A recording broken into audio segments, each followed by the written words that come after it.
My name is Ethan. This is the story of the most important event in my life, one I will never forget. I have no family. I'm what you'd call completely alone in the world. But until I was 17, I lived with my only family, my mom, until she passed away from illness. We were always poor. Our apartment was so shabby and outdated, it made every friend's house seem like a palace. I never knew my dad, so it was always just me and my mom. But I never felt lonely because she was the best mom, always putting me first. Of course, I didn't realize and appreciate this until it was too late. I was just a normal teenager, not too rebellious, but I must have caused her trouble. She worked tirelessly every day for me, at a supermarket during the day and night shifts in a factory. My mom, who had me young with little work experience, found it hard to get a full-time job. As a child, I don't think I fully understood how hard it was for my mom to work all day long. It hit me when I was 15, in my last year of middle school. I took it for granted that I'd go to high school like my classmates. My mom was working hard to make it happen, but then she collapsed at work and was hospitalized. I'm okay, just overworked. I'll be fine soon. She told me, but she never left the hospital again. As she grew weaker, I realized it wasn't just fatigue. That's when I started regretting not easing her burdens. By the time I realized the toll the illness was taking on my mom's body, it was already too late. But Living for Ethan made me truly happy. she said, despite my ignorance and carefree life, she said that to me. I always wanted to be near you, Ethan, but now I'll be watching over you from above. Take care of yourself. I'll always be wishing for your happiness. Those were her final words to me, found in a letter after she passed away. At that time, I was 17 years old. I had given up on going to high school and was working part-time as a janitor. The director of a local children's home became my guardian and offered me a place to live, but I chose to live alone as I wished. My apartment was even smaller than the one I shared with my mom, and it didn't even have a bath. But I didn't care where I lived, if my existence made my mom happy. No matter how dirty or miserable, I had to live intensely. When I turned 19, something happened. I used to go to a nearby public bath after work since my apartment had no bath. At first, I went there out of necessity, but the regulars, mostly older men, took a liking to me. Chatting with them after a bath became a joy in my life. Maybe if I had gone to high school, I would have had different joys with peers of my age. But then, I wouldn't have met these men. I began to think that my current life wasn't so bad. I used to think that way. One day, after warming up in the bath and chatting with the regulars, I headed home. But before I reached my room, something felt off. Is the door slightly open? I wondered. I was sure I had closed it. As I approached, I heard noises from inside. A burglar, I thought. I didn't have much to steal, but I could be in danger. Anxiously, I grabbed a wash bowl as a shield and burst through the door, only to be shocked by what I saw. "What the heck is this?" I exclaimed. The sight before me was utterly unexpected. Then, I heard a creak from the floor, and a person emerged. Oh, Ethan. She said. It was a beautiful girl around my age. Yes, who are you? And what's with my room? I blurted out, overwhelmed by the situation. My room, usually a mess with barely any floor space visible, was now spotlessly clean. I was terrible at tidying up. My few belongings were always strewn about. As I was so accustomed to that kind of lifestyle, seeing my room with a clean floor left me utterly astonished. Sorry to barge in while you were out, but the door was unlocked, so I cleaned up. It was too dirty. She said. Her point was valid, but I was a bit annoyed she entered without permission. Who does that, entering someone's house without asking, and then complaining about it? But who are you anyway?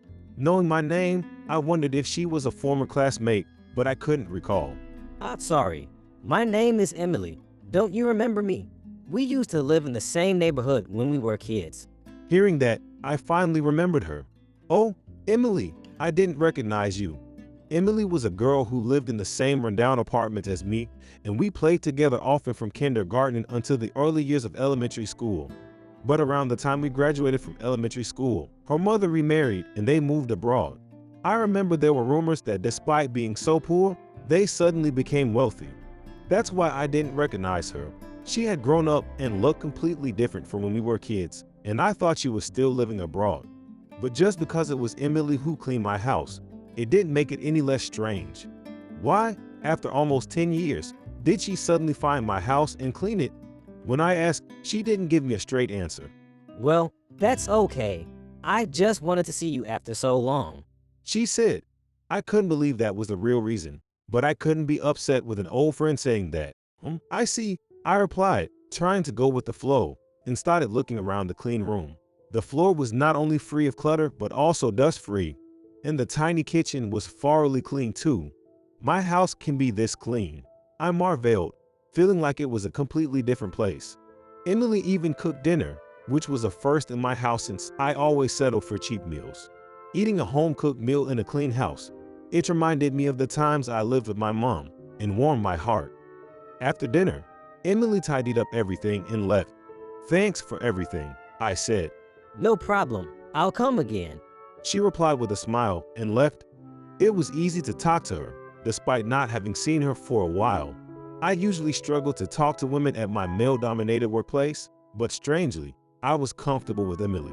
From then on, Emily started coming to my house every other day, cleaning and cooking. We didn't have any special conversations. It was just that. At first, I was curious about why she was doing this, but as my room got cleaner and I had delicious meals to eat, I began to rely on this arrangement and stopped questioning it. But when I mentioned Emily's visits to a senior colleague at work, he said something unexpected. Isn't that like stalking? I was taken aback by this idea. No, she's an old childhood friend, I replied. I heard that, but you hadn't been in touch for almost 10 years, right? And she found out where you live and entered your house without permission. Doesn't that seem unusual? He countered. I had never thought about that. Our mutual friends from elementary and middle school could have told her where I live. I had friends who were with me from elementary school through middle school, but not many people knew in detail what I had been doing or where I lived after middle school graduation. It would have taken considerable effort for Emily to find out, and I couldn't understand why she would go to such lengths. Well, if it's genuinely out of old friendship, that's fine. But maybe you should ask her about it.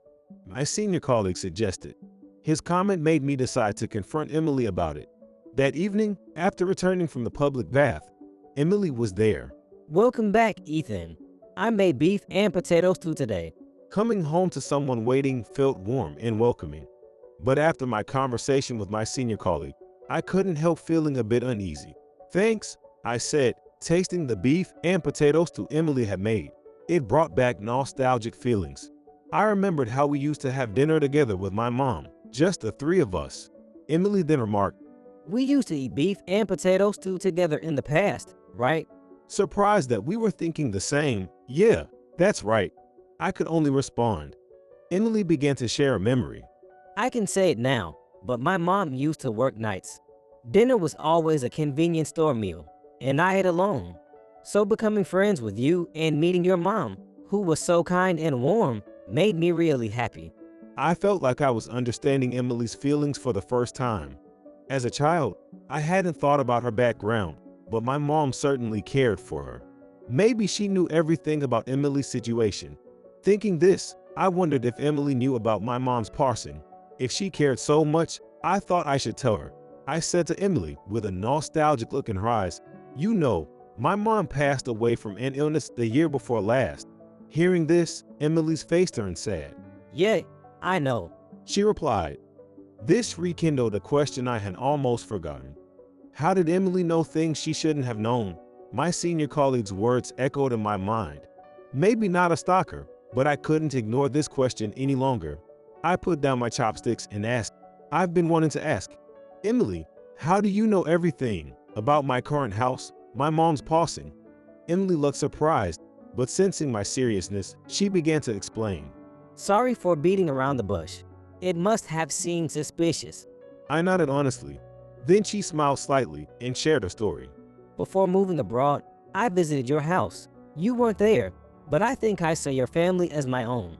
I was going to have a rich stepfather and supposed to be happy, but I hated leaving this town. Your mom told me I was so happy Emily came every day. I felt like I had a real daughter. That made me really happy. I knew we weren't actually family, but it felt like I had a place where I belonged. I had never heard those words directly from my mom, but I could easily imagine her saying them. When I asked, "Can I come back again?" she said, "I'll be waiting anytime." I never forgot that promise. Life abroad was fun, and I like who I am now, but I always held onto those words. Emily returned to Japan after high school graduation and went to our old apartment, but neither my mom or I were there. She spoke to the landlord on the first floor and, astonishingly, found out my mom had left a letter for her before passing away. The letter read, "Thank you, Emily, for coming back. I'm sorry I couldn't wait for you, but the fact that you, Ethan, and I spent time here won't disappear. I'll always pray for your happiness. I hope these memories continue to warm your heart. If you don't mind, please meet Ethan. He's sure to give you energy, as he's grown up to be that kind of person." After reading the letter, Emily tracked down my location through classmates. The letter conveyed kindness to Emily, who might have felt lost in Japan, and to me, who had lost my only kin. I was moved by my mom's thoughts for both of us. Your mom and you. I wanted to thank you. Ethan was the one who helped me when I felt lonely and excluded after transferring schools, but I couldn't say directly, so I ended up taking over the housework in a roundabout way. I'm really sorry for my suspicious actions. Emily said, bowing deeply. Although I had doubts, Emily was not a stalker. She was the only person who cherished the memories with me and my mom, who I thought lived only in my heart now. No, don't apologize. I'm glad you did that. For the first time, Emily and I truly connected. And now, at 22, Emily and I are getting married. For me, who had no family since my mom's passing, Emily became my only family. We're creating our new family, possibly growing in the future, all thanks to my mom, watching from above. I'm determined to protect my family with the same kindness my mom showed.